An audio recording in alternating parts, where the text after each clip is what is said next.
नमस्कार, मैं रिया और आप देख रहे हैं डॉक्टर साहिब। आज हमारे साथ मौजूद है बिहार के जाने माने नवजात शिशु रोग विशेषज्ञ डॉक्टर संतोष कुमार। तो डॉक्टर साहब, बहुत बहुत स्वागत है आपका हमारे बहुत चैनल बहुत में। धन्यवाद भैया। आज हम वैक्सीनेशन के बारे में जानने वाले हैं। जन्म से लेकर चाइल्डहुड तक वैक्सीनेशन किस तरीके से प्रोटेक्ट करता है, जो आने वाली बीमारियों में जब लोग अडल्ट हो जाते हैं तो आने वाली बीमारियों को रोका जा सकता है, तो कितना इम्पोर्टेंट है और कैसे शुरू करते हैं? जी, आपने सही बहुत अच्छा क्वेश्चन पूछा आपने। ये हमारे सोसाइटी के लिए, हमारे हर आदमी के लिए ये चीज़ जानना बहुत ज़रूरी है कि बच्चों में वैक्सीनेशन कितना इम्पोर्टेंट है। आप सोच नहीं सकते हैं, आज हमारा देश पोलियो फ्री हुआ है।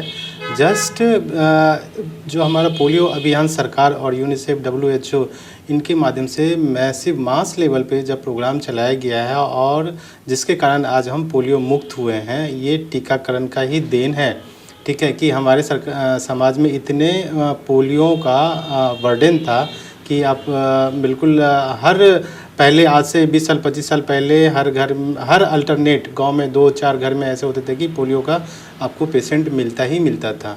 अब वो देखने को नहीं मिल रहा है। इसीलिए टीकाकरण जब बच्चा जैसे ही पैदा लेता है उस समय से जो रिकमेंडेड टीका है, जो मतलब कि लगाना चाहिए, वो उस पर्टिकुलर खास करके जो बीमारी है उससे रोकथाम में बहुत ही वो असरदार होते हैं। जैसे ही बच्चा जन्म लेता है, ठीक है, तो उसी दिन 24 घंटे के अंदर ही आज के डेट में ये रिकमेंडेशन है ये कि आप पोलियो का, हेपेटाइटिस का, जो टीबी का है जिसको आप ये बोलते हैं, उसका वैक्सीनेशन डे 1 पे ही रिकमेंडेड है कि लग जाना चाहिए। उसके बाद फिर जैसे ही बच्चा 1.5 महीना का होता है, 3.5 महीना, 2.5 महीने का, फिर 3.5 महीने का, फिर 6 महीने का, फिर 9 महीना, फिर 1.5 साल पे, उसके बाद फिर 4.5 साल पे, फिर 10 साल पे, ऐसे डोजेज मतलब कि शेड्यूल्ड बनाया गया है। जिसके कारण जो मोस्ट कॉमन, जो सबसे अधिकतर जन्मजात से लेके और 10 साल 12 साल तक के बच्चों में सबसे कॉमन होता है और आगे चल के भी उन बीमारियों से ये रोकथाम के लिए ये टीकाकरण बहुत ही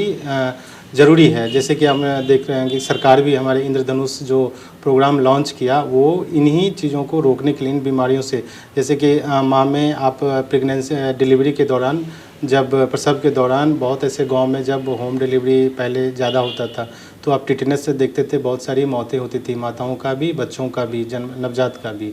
तो वो टिटेनस जब टीका जब आया, रिकमेंडेशन हुआ और जब हर महिलाओं को प्रेगनेंसी के दौरान लगा और इंस्टीट्यूट में मतलब हॉस्पिटल में जब डिलीवरी का प्रमोशन बढ़ा कि नहीं, हर प्रसव जो है वो हॉस्पिटल में होना चाहिए, जिसके कारण आज के डेट में माताओं का और नवजात शिशुओं का मृत्यु दर में काफ़ी कमी आया। यही उसका सबसे असरदार एक साथ बहुत ही कॉमन एग्जाम्पल है। इसलिए टीकाकरण बहुत ही ज़रूरी है। जैसे कि 1.5 महीना पे आप निमोनिया का लगता है, ठीक है। दस्त से आप मोस्ट कॉमनली देखते होंगे कि 5 साल के नीचे बच्चों में दस्त का बहुत ही कॉमन बीमारी होता है बच्चों में, ठीक है। उससे प्रिवेंशन के लिए जैसे कि रोटा वैक्सीन है, वो लगाने से बच्चों में दस्त का पूरा बचाव होता है। निमोनिया का वैक्सीन लगाने से पूरा बचाव होता है। DPT लगता है, ठीक है। इन टीकों को लगाना हमारे लिए, हमारे बच्चों के लिए बहुत ही कारगर होता है। लगाना चाहिए, इसे अवॉइड नहीं करना चाहिए।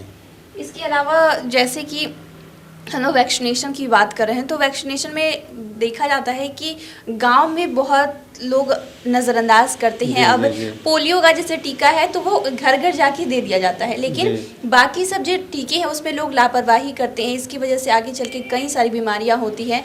तो वो लोग किस तरीके से कितना गलती कर रहे हैं?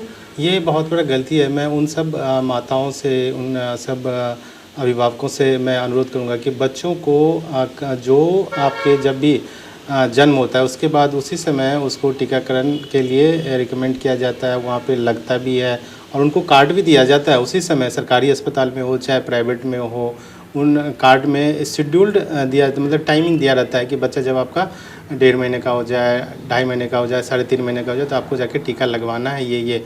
और आज हमारे सरकार भी हर PHC पे, हर प्राथमिक उपचार केंद्र पे टीकाकरण का पूर्ण व्यवस्था है, वहाँ जाके लगवाना चाहिए। और अगर नहीं भी लगा है जिन बच्चों को, ठीक है, तो माताएं और पिता को वो जब मान ली किसी कारण से छूट गया है, मान ली कोई डोज मिस कर गया है, तो जाके नज़दीकी जो भी उनके शिशु रोग विशेषज्ञ हैं, ठीक है, या जो टीकाकरण छूट गया उनसे उनका सलाह लेना चाहिए।